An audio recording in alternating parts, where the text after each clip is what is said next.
Glad to have you back. We're continuing on Elijah the Tishbite, and today we're in the 18th chapter where he takes the prophets up to the top of Mount Carmel. So I want to speak today on a prophet's summit, and here's how it starts.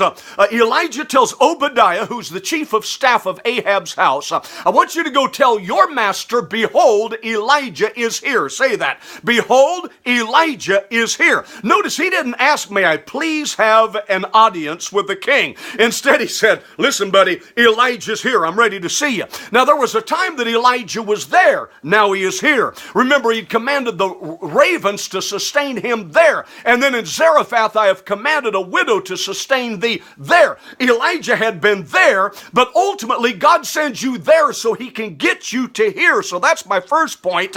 Sometimes God takes you there to get you here. For instance, you went to Bible college there. Now you're pastoring a church here. Paul was on the backside of the Arabian desert. He was there. Now he's preaching in Ephesus. He is here. You went to the desert sand of Iraq to fight the enemy there. So that what? So that America can have freedom here. That's the way it works. You had a desire to go to a mission trip and you went over there. Now you loved it there so much that you moved there, and now there is here. You're serving on the mission field. So sometimes he has to send you there to get you here. Second, I want you to see that the church is supposed to be setting the agenda for planet Earth. We're not to be tailing behind. What do you mean by that? After he told Ahab, behold, Elijah is here, verse 16 says, Ahab went to meet Elijah. Now Ahab is on Elijah's time clock. He's on Elijah's agenda. And that's basically what it said in Deuteronomy 28 and verse 13. Behold, the Lord will make you the head and not the tail, above only and not beneath. Another way of saying that, the church is to be the locomotive and not the caboose. We're to be plowing ahead as the locomotive and not tailing behind as the caboose. But most churches today, I see they're just following along the trend of time of the world. That's not the way it's supposed to be. Isaiah 9 and verse 15, the prophet that teaches lies, he is the tail. Sometimes the world wags the dog and the prophet follows behind, but that's not Elijah. He was the leader. He's the locomotive. And then number 3, don't blame the fireman if the house is burning down. Or in other words, don't blame the doctor if he gives you a bad diagnosis. Notice what Ahab said to Elijah.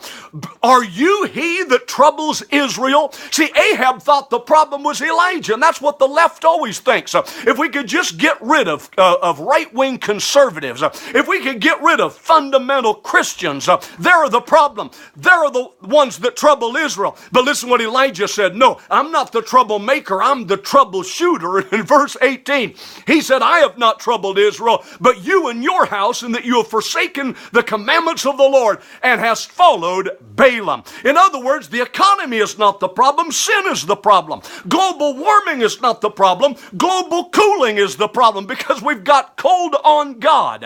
And then number 4, you call a showdown and the devil will have to back down. Now he calls them to Mount Carmel. I didn't say Mount Caramel. He wasn't a caramel sugar-coated preacher.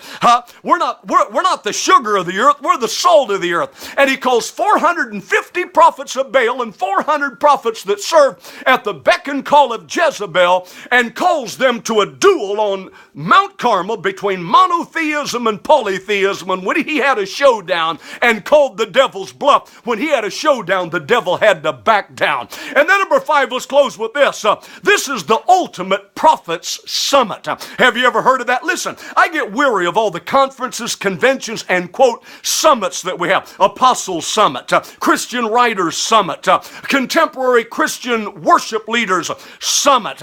We have all these summits and they haven't done a thing to defeat Baal worship. I'll tell you, the true summit we need is Moses up on Sinai. That's a summit. Or Abraham ready to sacrifice Isaac his son up on Moriah. That's a summit. Or Jesus transfigured on Mount Hermon. That's a summit. And here Elijah up on Mount Carmel saying, let the God that answers by fire be God. That's the kind of summit that will change things. And listen, there's nobody in the Bible ever came closer to tempting tempting the Lord when he said, let the God that answers by fire be God. But listen, God liked the dare, because without faith it's impossible to please him, and his faith pleased God. Elijah the Tishbite. Hope you're enjoying this. Like, if you like, share it with a friend, and tune in tomorrow as we get up on Mount Carmel and see the fire fall and the glory fall. See you tomorrow.